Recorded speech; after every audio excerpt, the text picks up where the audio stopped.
No, I didn't speak to the justice. I'd be able to do it if I wanted. I have the absolute right to do it.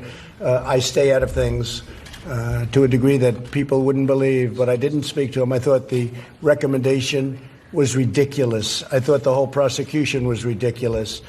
And I look at others that haven't been prosecuted, or I don't know where it is now.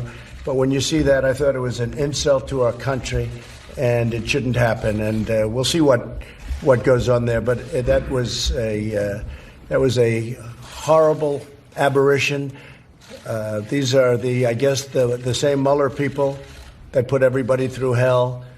And I think it's a disgrace. No, I have not been involved with it at all. Would you consider commuting or? I don't want to talk about that now. I think it was a disgraceful recommendation. They ought to be ashamed of themselves. What they've done to General Flynn, what they've done to others, and then the really guilty ones, people that have committed major crimes are getting away with it.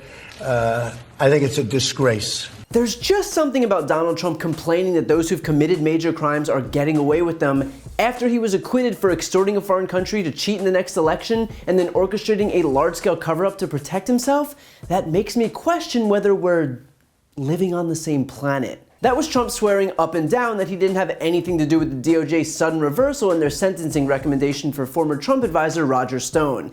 And I suppose the most believable part of this story is how the DOJ came out Monday with a sentencing recommendation of 7 to 9 years. That night, Trump tweeted, "This is a horrible and very unfair situation. The real crimes were on the other side, as nothing happens to them. Cannot allow this miscarriage of justice." And then on Tuesday morning, the DOJ had an epiphany that definitely had nothing to do with Trump's tweet only a few hours earlier and reduced their sentencing recommendation from 7 to 9 years to 3 to 4 years, effectively cutting in half what they previously recommended after claiming that the longer sentence, quote, could be considered excessive and unwarranted.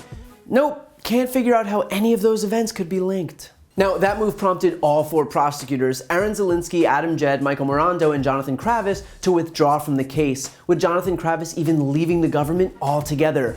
All prosecutors on the case have quit. Just in case you were wondering how the people who did the work to prosecute Stone actually felt about this sudden bout of mercy coming out of the DOJ. I should note that Michael Morando, the last assistant U.S. attorney to withdraw from the Stone case, delivered the government's closing argument at his trial, saying, "I know we live in a world nowadays where you can find your own truth, but in our institutions of self-governance, committee hearings, courts of law where people are under oath and have to testify, truth still matters." I wonder if Morando's commitment to the idea of truth and the DOJ saying that this last-minute decision totally had nothing to do with Trump's tweet that looked like a directive and sounded like a directive had anything to do with his decision to quit the case. Now, the Justice Department, trying to save face, is leaning on this excuse that the White House did not communicate with the DOJ, but A, right.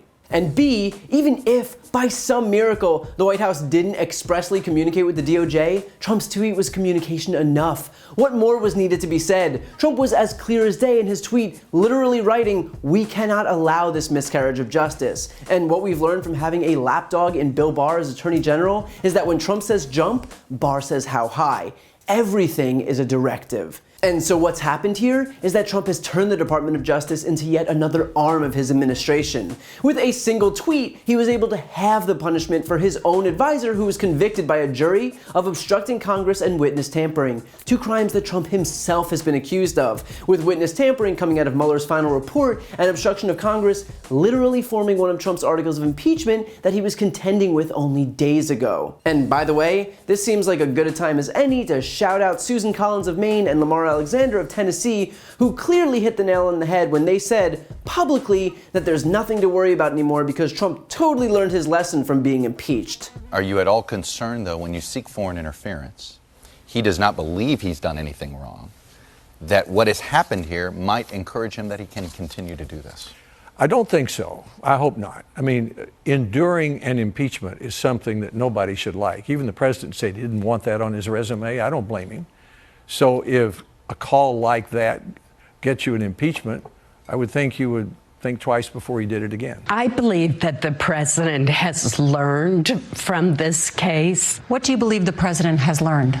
The president has been impeached. That's a pretty big lesson. I believe that he will be much more cautious in the future. Because, shocker, he didn't learn anything. And so when the rest of us condemned Senate Republicans for acquitting Trump because it was clear he would use his acquittal as permission to continue consolidating power, to continue retaliating against those who told the truth like Gordon Sondland and Alexander Vindman, to continue undermining punishments for his corrupt buddies, and to continue intervening in the judicial system by way of the goon that he installed at the top of it, this is what we meant. Something worth remembering here is that the only thing separating us from banana republics and dictatorships is our commitment to the rule of law. But when our elected officials and leaders decide that the law doesn't apply to them or their accomplices or their friends or their party, then the entire foundation of our democracy is put in immediate jeopardy. What's happened today was uniquely un-American, and every Republican who's turned a blind eye to Trump every step of the way that brought us here is just as complicit as the president himself.